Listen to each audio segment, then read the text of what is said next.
qu'est-ce que nous connaissons de la Noël? Est-ce une fête chrétienne ou bien une fête des païens? C'est une fête? Je vais poser 3 questions. Est-ce une fête chrétienne ou une fête des païens? Parce que nous entendons trop de choses autour de Noël. C'est des choses qui, à chaque fois, il faut les préciser. Est-ce une fête chrétienne ou une fête des païens? Les avis sont partagés.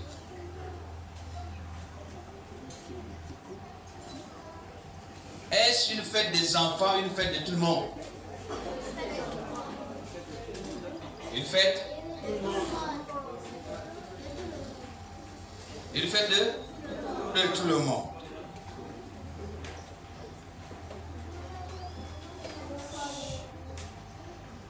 Noël, c'est une fête de tout le monde. Ce n'est pas une fête des enfants. On fait beaucoup d'erreurs et puis on est à côté. Noël n'est pas une fête païenne. Attention. Tout ça là, c'est la religion qui nous a amenés là-dedans. Le 25 décembre symbolise, au sens du chrétien, la naissance de Jésus-Christ. Est-ce qu'on est d'accord?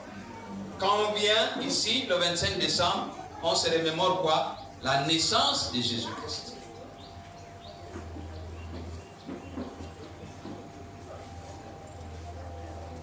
Mais cette date, sachons qu'elle n'est pas historique. L'histoire n'a pas démontré avec exactitude que Jésus est né le 25. Est-ce que c'est clair? Mais seulement nous, l'Église a assimilé la naissance de Jésus au 25 décembre. Est-ce que c'est clair? Il faut qu'en partant d'ici, tu partes avec quelque chose d'autre aujourd'hui. Il faut bouleverser l'entendement. Le 25, ce sont les chrétiens, c'est l'Église qui a assimilé le 25 à la naissance de Christ.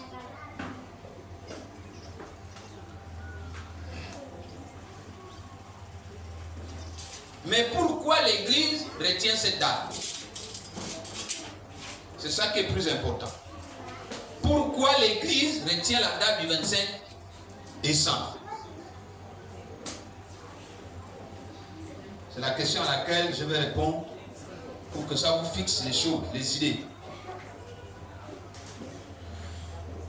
Le 25 décembre, je reprends, c'est la date à laquelle l'Église a décidé que c'est la naissance de Christ. Mais pourquoi l'Église retient cette date? Dès le premier siècle de l'ère chrétienne, Jésus a été assimilé au soleil de justice, au soleil qui nous apporte la véritable lumière, qui fait reculer les ténèbres. Dès le premier siècle. Dès le premier siècle, on a considéré que Jésus, c'est le véritable soleil. C'est lui qui nous apporte la lumière, c'est lui qui nous apporte l'éclairage, c'est lui qui nous apporte, qu'on appelle ça la joie. Et donc, ce qui est sûr et certain, c'est que le vrai soleil, c'est Jésus. Est-ce que c'est clair? Mais, autour du 25, il y avait la fête du jour le plus long. Ce qu'on appelle le solstice d'hiver. Le solstice d'hiver, c'est le 21 décembre. Écoutez-moi bien. Mais c'était la fête du soleil, le jour le plus long. La fête du soleil que les païens fêtaient. Le 21, en principe, à l'époque, dès le commencement, c'était le 25 décembre. La fête du soleil. le solstice d'hiver, 25 décembre. Et puis les païens ayant découvert que leur Jésus était le vrai soleil, ils ont assimilé la naissance de Jésus au 25 pour fêter maintenant le 25. Maintenant le calendrier chrétien a changé et ils ont enlevé le solstice d'hiver au 25 décembre, ils ont ramené au 21. Les chrétiens n'ont plus changé. Ils ont dit nous on reste au 25. Est-ce que c'est clair? Lorsque les païens, lorsque les dirigeants, s'il vous plaît, voilà. J'ai pris là des chaises là. Ça dérange. Au 1er siècle, donnait le solstice d'hiver le 25 juin. Le jour le plus long en hiver. Et donc c'était la fête du soleil. Maintenant que le calendrier a changé, maintenant que les chrétiens ont dit bon, mais pour nous le vrai soleil, celui qui éclaire nos vies, celui qui éclaire qui nous donne la joie, celui qui fait reculer les ténèbres, c'est Jésus. Comme ça, Jésus a été ramené au 25, sa naissance a été ramenée au 25. Maintenant, quand les dirigeants ont changé le jour le plus long, ils ont dit c'est maintenant le 21, après d'autres études, les chrétiens n'ont plus changé leur date, ils sont restés au 25. Conclusion, les chrétiens ne sont plus avec les païens. Et ils font leur fête, ils s'assimilent à la fête du vrai soleil pour eux. Donc ce n'est pas une fête des païens. Est-ce que c'est clair? La Noël n'est pas fêtée par les chrétiens, n'est pas une fête païenne. Elle est une fête chrétienne parce que pour eux, le soleil, celui qui efface les ténèbres, celui qui efface, qui fait reculer les ténèbres, c'est Jésus. Et sa naissance a été assimilée au 25. Alléluia. Et voilà donc comment l'empereur, on va dire, plutôt le pape Libère, en 354, va décider désormais qu'on retienne le 25. Il a dit on reste au 25. C'est lui qui a décidé. En 354, il a dit on retient le 25. Le 25, c'est la naissance de Jésus. Mais en réalité, ce que j'ai envie de vous dire, c'est que même s'il n'est pas né le 25, il est quand même né. C'est ce que je veux que tu saches. Que même si Jésus n'est pas né le 25 décembre, il est quand même né. Ça va? Est-ce que ça va pour tout le monde? Même s'il n'est pas né le 25 décembre, il est quand même né. Lisons Luc 2, du verset 1er au verset 14. Rapidement. J'ai pour 10 minutes, et après on va passer à autre chose.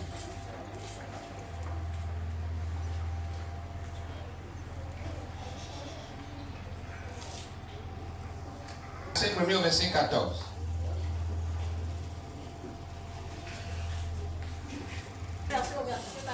Selon la version Louis II, en ce temps-là, parut un édit de César.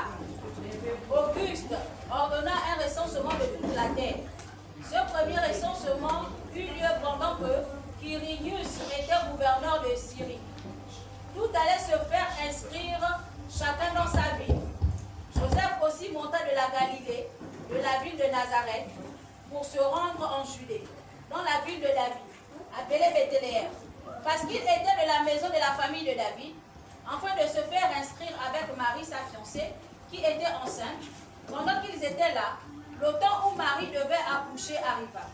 Et elle enfanta son fils premier-né. Elle l'émaillota et le coucha dans une crèche, parce qu'il n'y avait pas de place pour eux dans l'hôtellerie. Il y avait dans cette même contrée des bergers qui passaient dans les champs, les veilles et de la nuit pour garder leurs troupeaux. Et voici un ange du Seigneur leur apparut, et la gloire du Seigneur resplendit autour d'eux. Ils furent saisis d'une grande frayeur. Mais l'ange leur dit: ne craignez point, car une bonne nouvelle qui sera pour tout le peuple le sujet d'une grande joie. C'est aujourd'hui dans la ville de David. Il vous est né un sauveur qui est le Christ, le Seigneur. Et voici à quel signe vous le reconnaîtrez. Vous trouverez un enfant émailloté et couché dans une crèche.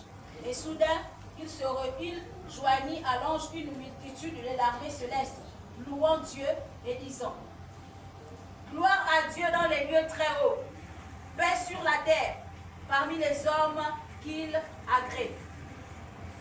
Alléluia. On peut s'asseoir. J'aime Galilée, j'aime Jésus, l'homme de Galilée. Vous connaissez la chanson là? L'habitude de dire que Jésus est l'homme de Galilée. On a l'habitude de dire que Jésus, c'est l'homme de Nazareth. On a l'habitude de dire que Jésus, c'est l'homme de Bethléem. On a l'habitude de dire que Jésus, il est de la tribu de Judas. Alléluia.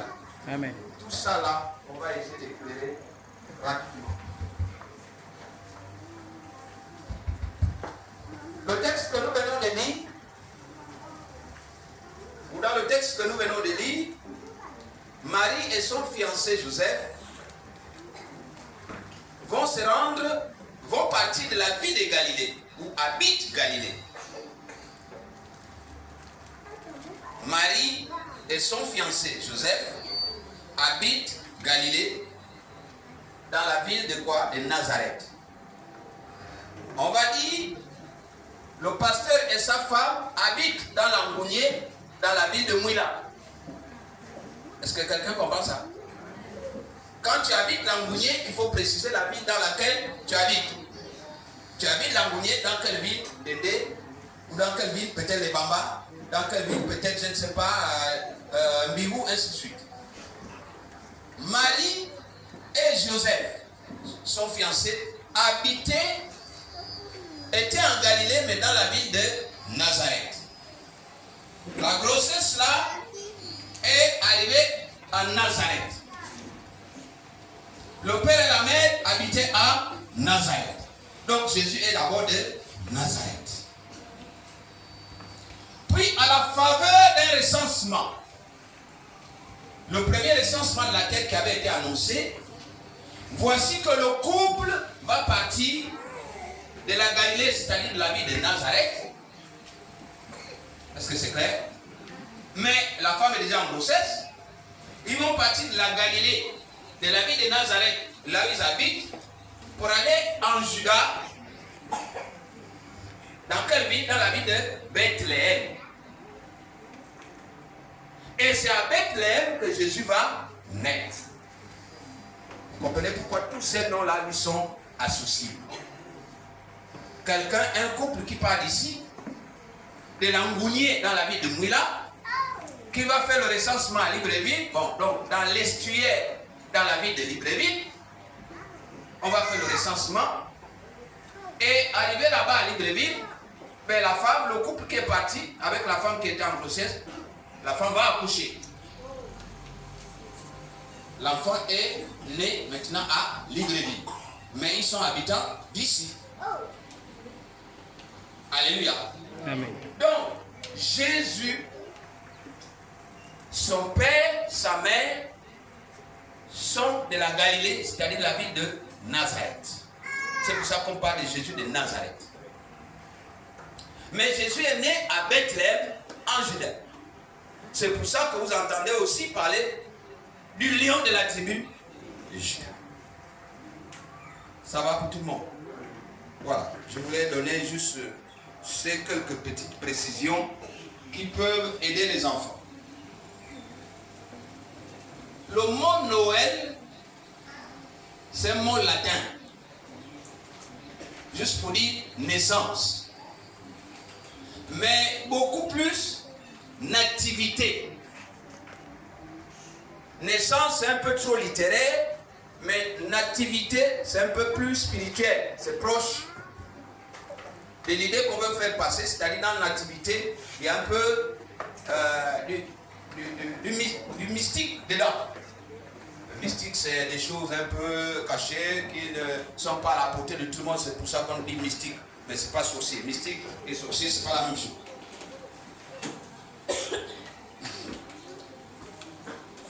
Maintenant, je vais terminer, que c'est quelques précisions avec les enfants, sur la notion des cadeaux. Pourquoi il y a les cadeaux? Pourquoi est-ce que pendant la Noël, on parle des cadeaux? Lisons un texte avec moi, dans Matthieu 2. Matthieu 2, du verset 1er au verset 11, rapidement.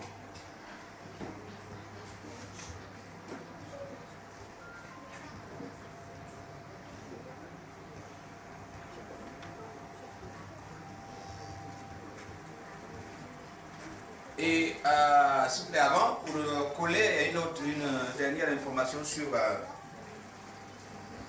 Jésus, ça me vient à l'esprit. Il y a un texte que les enfants ont récité tout à l'heure, Matthieu 1, je crois le verset 20. Un enfant qui a récité ça. Matthieu 1, verset 20. Quelqu'un peut le lire ça?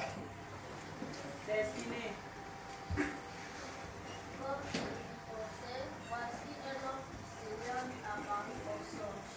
Et dit, Joseph, fils de David, ne crains pas de prendre avec toi Marie, ta femme, car l'enfant qu'elle a conçu vient du Saint-Esprit. Joseph, fils de David. Répète, Joseph, fils de David. Répète, Joseph, fils de David. Très bien. Tout le monde a compris. Tout le monde a compris ce que je veux dire. Déjà que le Père, qu'on va dire quoi? Le Père terrestre de Jésus est déjà lui-même fils de David. C'est pour ça qu'on vous dit, on a l'habitude de dire, Jésus est le fils de David. Tout le monde comprend ça?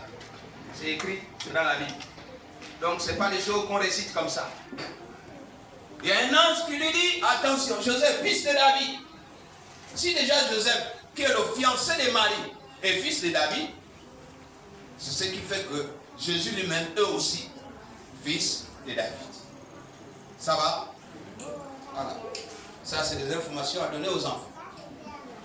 Maintenant, la notion des cadeaux, ça vient d'où? Matthieu 2, du verset 1er au verset 11. Matthieu 2, verset 1 à 11. Jésus étant né à Bethléem en Judée, au temps du roi Hérode, voici des mages d'Orient arrivèrent à Jérusalem et dirent, où est le roi des Juifs qui vient de naître? Car nous avons vu son étoile en Orient et nous sommes venus pour l'adorer. Le roi Hérode, ayant appris cela, fut troublé et tout Jérusalem avec lui. Il assembla tous les principaux sacrificateurs et les scribes du peuple et il s'informa auprès d'eux où devait naître le Christ. Ils lui dirent, à Bethléem en Judée, car voici ce qui a été écrit par le prophète. Et toi, Bethléem, terre de Judée, tu n'es certes pas la moindre entre les principales villes de Juda, car de toi sortira un chef qui paîtra Israël, mon peuple. Alors Hérode fit appeler en secret les mages et s'enquit soigneusement auprès d'eux depuis combien de temps l'étoile brillait. Puis il les envoya à Bethléem en disant, allez et prenez des informations exactes sur le petit enfant. Quand vous l'aurez trouvé, faites-le moi savoir, afin que j'aille aussi moi-même l'adorer. Après avoir entendu le roi, ils partirent. Et voici l'étoile qu'ils avaient vue en Orient marchait devant eux jusqu'à ce qu'étant arrivés au-dessus du lieu où était le petit enfant, elle s'arrêta. Quand ils aperçurent l'étoile, ils furent saisis d'une très grande joie. Ils entrèrent dans la maison, virent le petit enfant avec Marie, sa mère, se prosternèrent et l'adorèrent. Ils ouvrirent ensuite leur trésor et lui offrirent en présent de l'or, de l'encens et de la myrrhe. Alléluia. Amen. Voici la tradition des cadeaux. C'est pour ça qu'il y a les cadeaux à la fête de Noël. qu'on assimile à la naissance de Christ. Parce qu'à la naissance de Christ, les mages sont allés adorer Jésus avec des cadeaux, avec des trésors. Alléluia. La Bible dit, quand ils aperçurent l'étoile, ils furent saisis d'une très grande joie. Ils entrèrent dans la maison, virent le petit enfant avec Marie, sa mère, et se prosternèrent et l'adorèrent.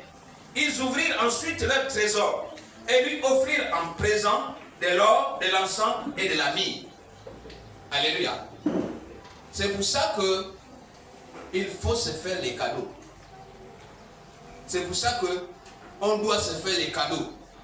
C'est pour ça que il y a des cadeaux. Parce que lorsque les rois mages sont partis adorer Jésus, ils ne sont pas partis les mains vides.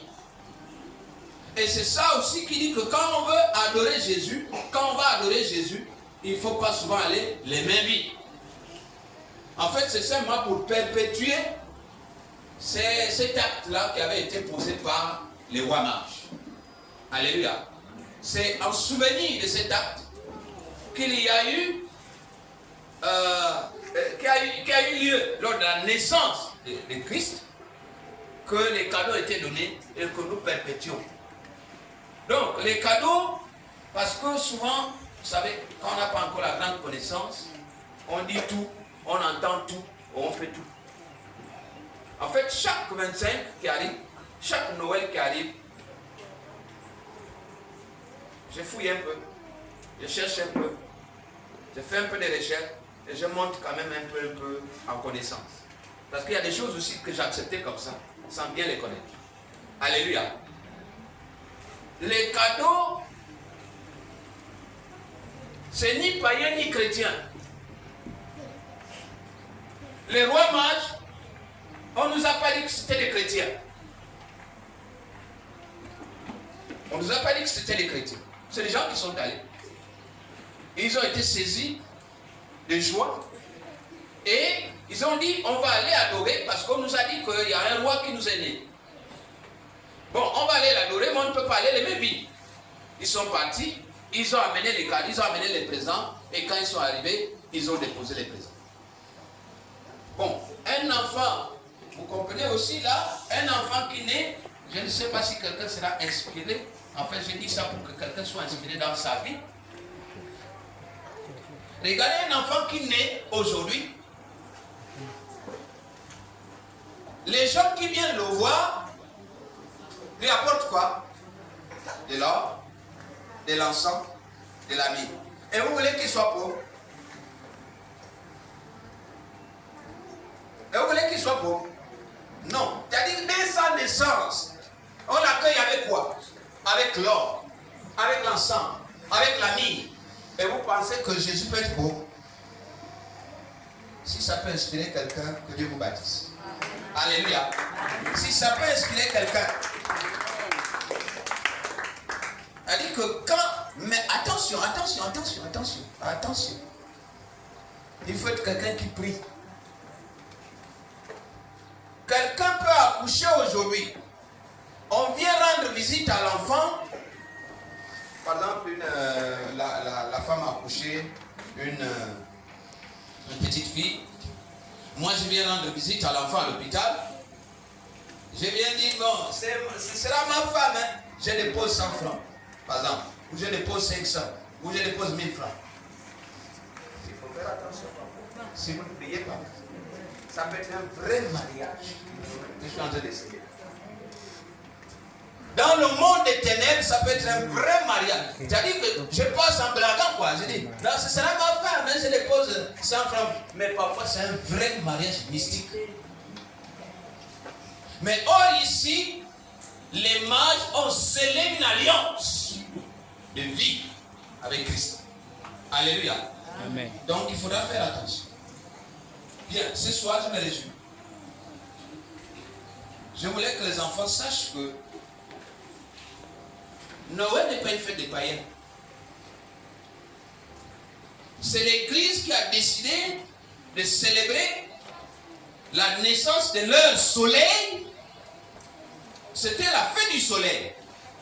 Donc la fête des païens, le solstice d'hiver. Mais quand eux, ils sont rentrés, eux, ils ne voyaient plus les rois païens et ils voyaient leur roi Jésus.